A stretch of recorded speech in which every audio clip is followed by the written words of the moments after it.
Nimrudishie Bwana nini kwa ukarimu wake wote alionitendea? Nimrudishie Bwana nini kwa ukarimu wake wote alionitendea? Nilitaka niseme jambo hili kwa wababa, kwa wamama, kwa wote ambao tuko mahali hapa.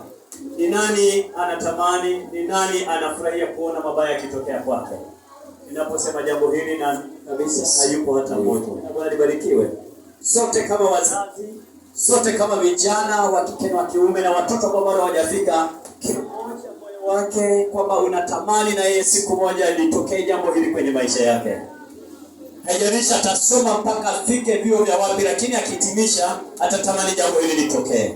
Lakini pamoja na wazazi, hayupo mzazi ambaye anatamani kuona mtoto wake akimkosa nyumbani na kutokujua alipotelea wapi. Sasa Mungu anasema tumrudishie nini? Ni nini tunaenda kukifanya? Tunaenda kuweka alama kwamba kwa kuwa jambo hili ni jambo ambalo kila mmoja tunalihitaji. Bwana, natoa sadaka kwa ajili ya kuthibitisha kwamba hata kwenye familia yangu Bwana ukatende jambo hili.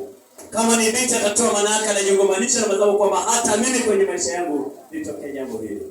Kwa hiyo tunaenda kurudisha shukrani kwa Mungu kwamba Mungu uliyefanya kwa ajili ya hawa, acha na sisi tunahitaji ufanye kwa ajili ya watoto wetu, kwamba ufanye kwa ajili ya maisha yangu. Jina Bwana libarikiwe.